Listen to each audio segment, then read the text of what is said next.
The lawn up here is like doesn't need anything. It doesn't need anything, and then like in 2 weeks, it just grows 2 feet, and it's like, oh, it's too late to mow it, and so Yeah, so that's like great. it is here, and we missed last weekend because of hurricane threat, Yeah, and now it's like you'll crazy. you'll And never catch up again. But you're just growing all summer, right? You just growing grass yeah, from yeah, spring to fall.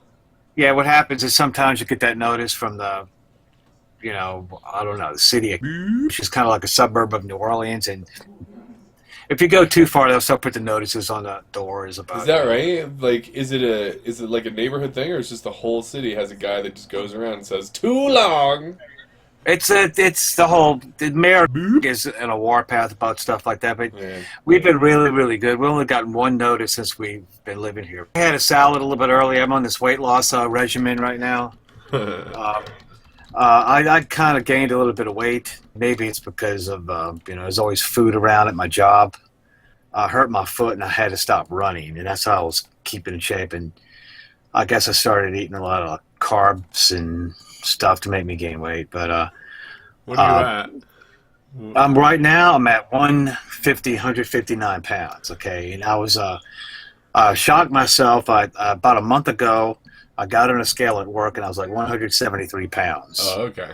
And so it's all documented in some videos if you're really that interested. But I I think I started saw some running. of your running. Yeah. Yeah, I started running again and started eating like really stuff like salads and a lot of protein heavy stuff. And so I had the idea right now is for me to get to about 150 pounds before we go to Tijuana. Nice. You want to go look 'Cause I good for want to be, I Tijuana? want to eat like an animal. We're staying at this. My wife's getting, Oh, gotcha. but I want to be able to just sit there and eat like an animal and afford to be able to gain a couple of pounds. So if I get down to 150, I'm 5'8". Yeah. But we're getting off the topic here. To get back to what you were saying about Yeah. street treat.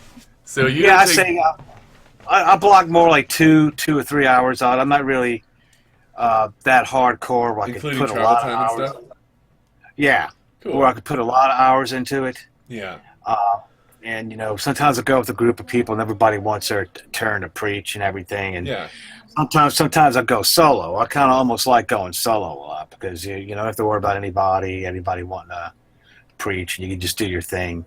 You're mostly a solo artist as well. Yeah, yeah. There are no other Pastafarian preachers that I know of, so I Yeah, generally so do it myself. But yeah. Oh, but I do.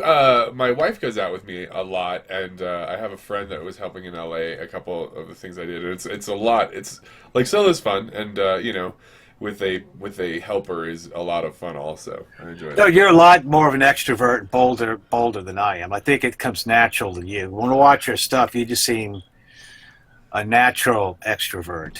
Well, yeah, It, I think I'm sort of both. Like I like to be out there. I definitely very much like it to be out there talking. It feels very high school theater again. It's a fun thing, and uh, but I'm also very much like the kind of guy that's like, hey, we're going to a party tonight. You want to go? And it's like, no, I'm staying home and I'm going to watch some Netflix stuff and I'm just going to not talk to humans.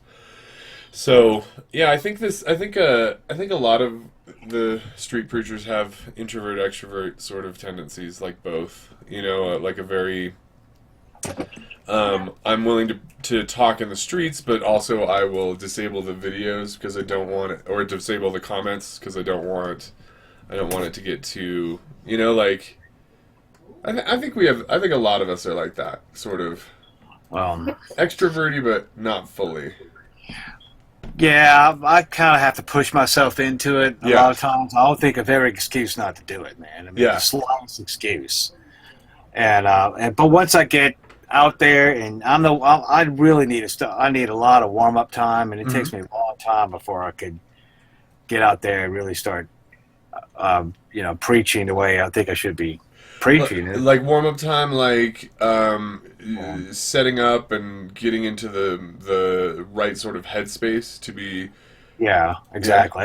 I got to start speaking, and I don't know what to say at first. yeah. I really don't prepare that much. Yeah, you Kind of don't use any notes at all, right? No, I have cards. I have memory cards, and Okay, maybe but there's a point I want to make, but it's kind of gotcha. hard to stand there holding cards. So when you Yep. have all this equipment you're manipulating at the same time, that's kind of you got the camera and your sound equipment. It's very.